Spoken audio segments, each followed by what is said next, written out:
గత కొన్ని రోజులుగా గుంటూరు నగరపాలక సంస్థ కేంద్రంగా వైఎస్ఆర్సీపీ నాయకులు చేసినటువంటి దిగజారుడు రాజకీయాలకి సంబంధించి ప్రజలకు ఒక అవగాహన రావాలా, జరుగుతున్నటువంటి అభివృద్ధిని పక్కకు తోసేసి వారి సొంత ఎజెండాని ఏ విధంగా ప్రజల్లోకి తీసుకెళ్తున్నారనే దానిపైన ఒక వివరణ ఇవ్వాలనేటువంటి ఉద్దేశంతో ఈరోజున ఈ సమావేశాన్ని ఏర్పాటు చేయడం జరిగింది.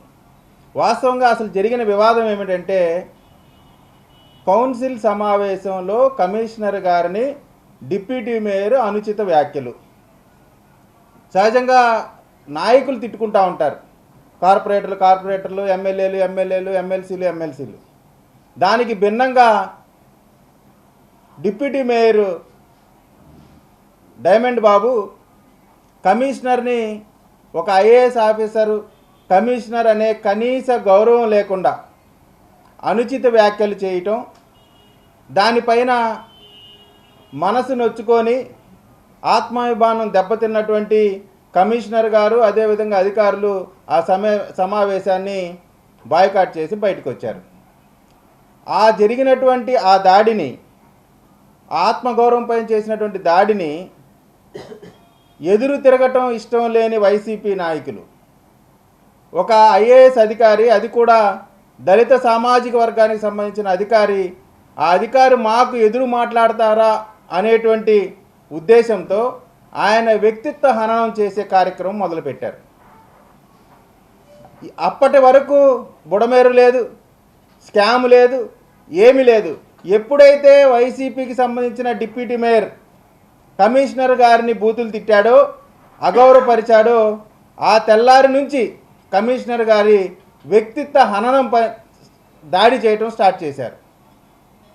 నేను అడుగుతా ఉన్నాను వైఎస్ఆర్ కాంగ్రెస్ పార్టీ నాయకుల్ని, మీరు ఒక కమిషనర్ని, ఒక ఐఏఎస్ ఆఫీసర్ని, ఒక దళితుడిని, మీ పార్టీకి సంబంధించిన ఒక డిప్యూటీ మేయరు అనుచిత వ్యాఖ్యలు చేస్తే బాధ్యత కలిగిన రాజకీయ పార్టీగా మీరు అతనితో క్షమాపణ చెప్పించాలి.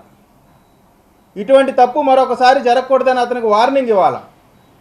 అటువంటివి ఏవి చేయకుండా ఆయన పైన అనేక రకాలుగా అవినీతి మరక వేసి ఆయన్ని ఇబ్బంది పెట్టేటువంటి ప్రయత్నం చేస్తూ ఉన్నారు. ఫ్లడ్ వచ్చి ఎమర్జెన్సీ సిచ్యువేషన్ ఉంటే గవర్నమెంట్ నుంచి వచ్చినటువంటి ఆర్డర్ ప్రకారం మున్సిపల్ కార్పొరేషన్లో ఉన్నటువంటి ఫిక్స్డ్ డిపాజిట్ని ఆ యొక్క బాధితులకు అండగా ఉండాలనేటువంటి ఉద్దేశంతో ఆయన చేసినటువంటి పని, మమ్మల్ని దాంట్లో ఎందుకు ఇన్వాల్వ్ చేయలేదు అంటే, మిమ్మల్ని పిలిస్తే మీరు దాంట్లో ఎక్కడ అవినీతి చేద్దామనేటువంటి అవకాశం కమిషనర్ ఇవ్వలేదు కాబట్టి, మేము డబ్బులు కాజేయడానికి అవకాశం ఇవ్వలేదు కాబట్టి, మా మాట వినలేదు కాబట్టి కమిషనర్ మీద అవినీతి మరకపోస్తారా అంటే, లంచాల కోసం కూడా ఇట్లాంటి బెదిరిస్తారా కమిషనర్ని? దీన్ని తీవ్రంగా మేము ఖండిస్తూ ఉన్నాం. ఇంకా అవినీతి గురించి చెప్తా ఉన్నారు కామెడీగా.